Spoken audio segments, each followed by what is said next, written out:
section te hela ma kal kho mila awam bang ang kha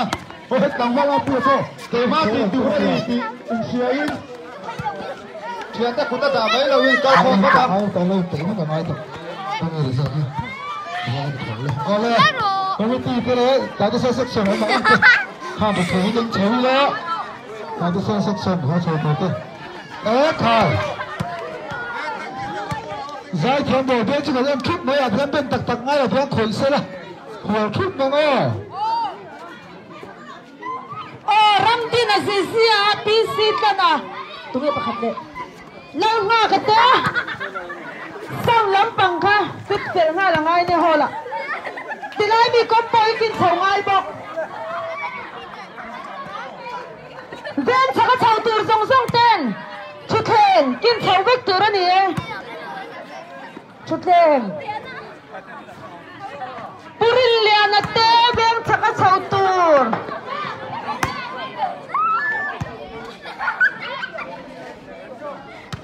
hồi là làm chết là về con đal về tới hí asa tu section ta kha mani khol kheo kha thia le tu ro do na ti fel sen ho le tu ro ni kan ni tang tar le to ro le kan tu to nga national flag ki dai ni ta ita se wa do ne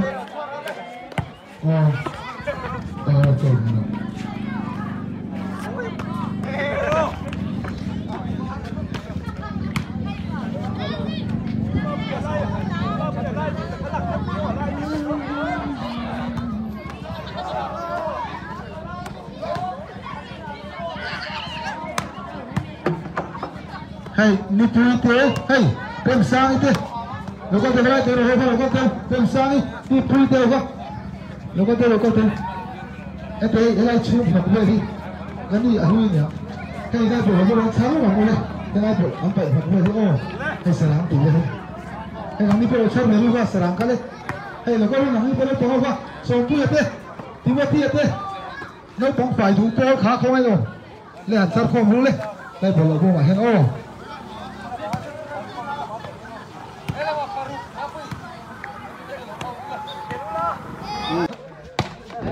bị cái bỏ là vật thầy trúc trúc khóc máy bỏ tại thế là bị cái tên với tay à với bố làm khéo thôi nè ai đây để nghe ăn đầu tiên rằng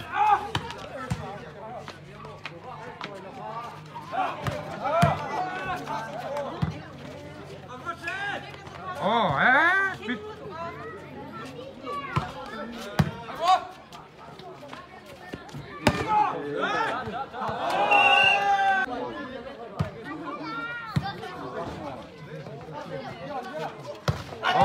bị cái bắt chùm cha đốc đốc bên đất cay là viên fit lâu đi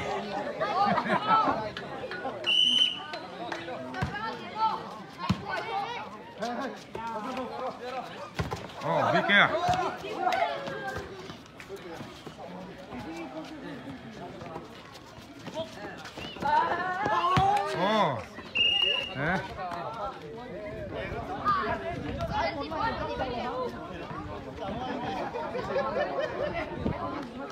phải thế fit mẹ khóc mày rong rong à bị cái à volleyball thiêm lán pha đi ai còn like pha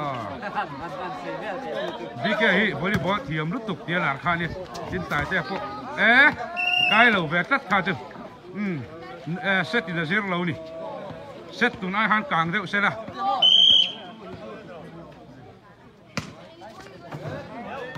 ta biết sao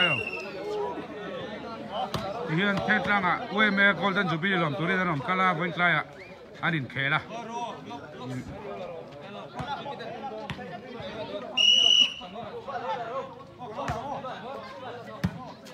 giờ đi vào pool về hai tia.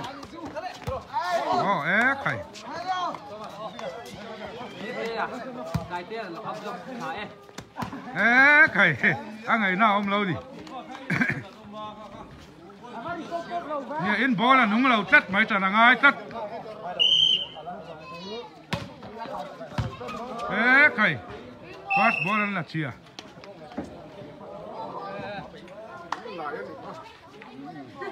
Chúng mình nó phải đi thắng ở đây. Hôm nay chuẩn bị cái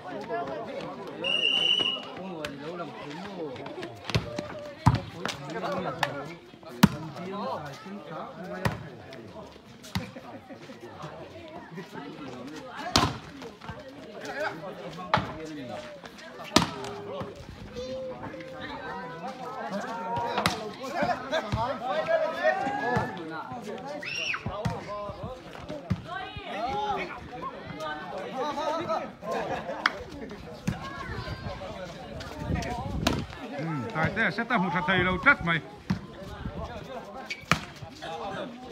cú nạ lên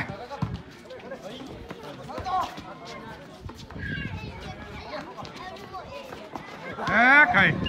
vì cái vượt tại thế lâu block là cú nạกัน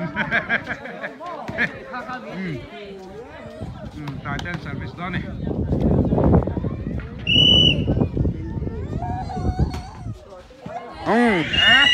cái đâu vì cái service về thùng đó out ta đi out lâu out more mà sẽ refine out lâu thì sao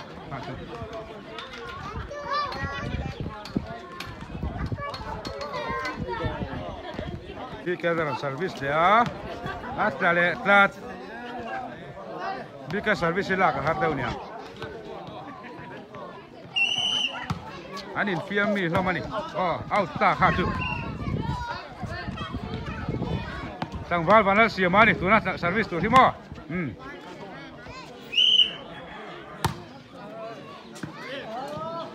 weekend bola la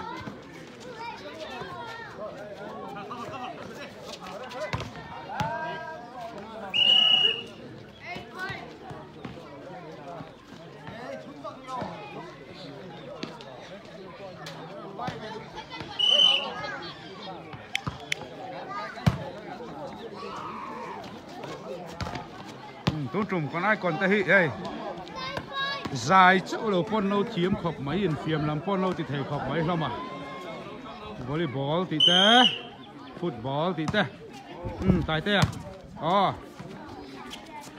rồi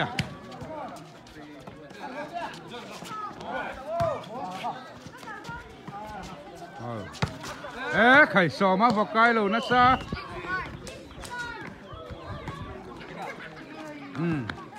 cô bạn ăn rồi nè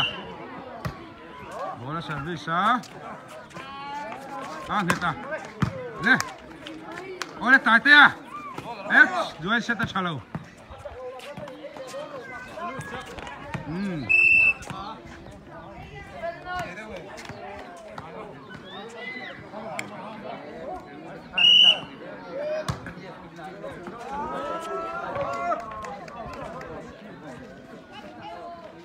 Trăng Thewin khéo lúc Trăng Thewin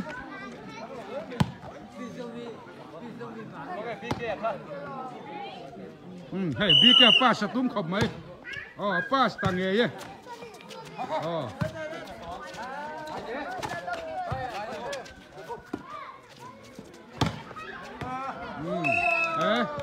tại tiền ball là khởi chân zal mai tiêm khop mai volleyball ngon lắm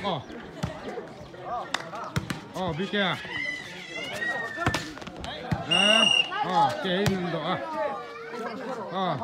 hay hết là về fans làm thế po anh chú này hay tại thế cắn chân lúc tụi con đi tại thế fans phải cắn đi anh hỏi mò vì cái chú cắn chân đón lâuอะไรมีtại thế à thôi đi có suy nghĩ tại thế à anh gì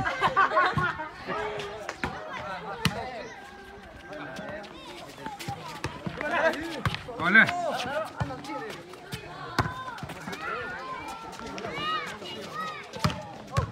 còn này lắc rắc không mày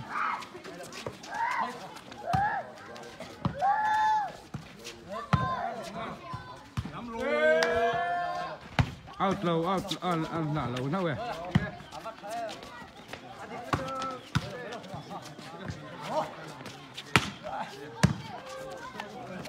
tại thế à cái dầu lẩu tát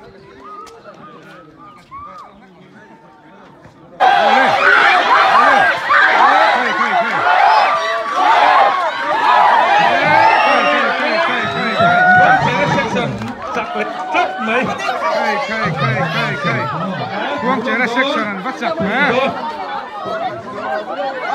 trong nó sẽ rồi lên sao này em rất chơi trong nó sẽ rồi cái ai còn start chẳng qua vi kia là chẳng qua sang liền à làm phải thế á chẳng là sao rồi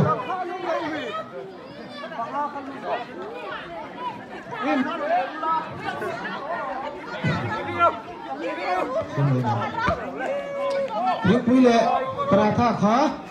vậy về em đi mang người tới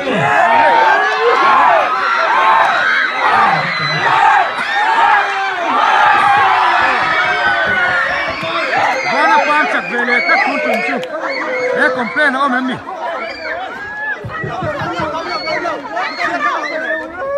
complain nó em mi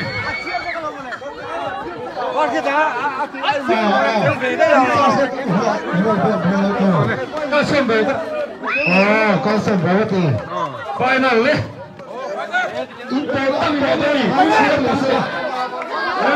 coi nào tú nào tú nó chặt rau kan siap tong patung lâu in tầm thế mi pali panga paruk pasai pariat pakua pani patung ni panga paruk pasai pariat pakua so pakat mi pain chuangai chắc pali panga paruk pasai pariat pakua so hey ngồi đó kia ông phải pakat chiết chiết ông phải chắc nè patung pali panga paruk pasai pariat pakua so pakat pakat chuang đó đi ba pakat chuang ấy đây tú nào after đây rồi fair fight hey mi tui ibu nak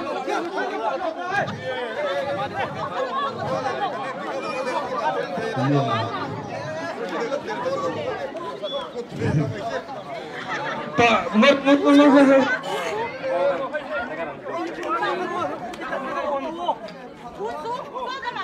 in cha sina ông tìm vào cái trò này semua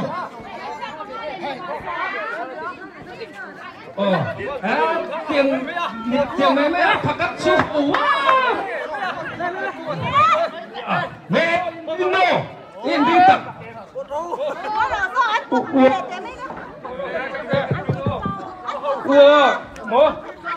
hai một hai đi thấy không? Thật.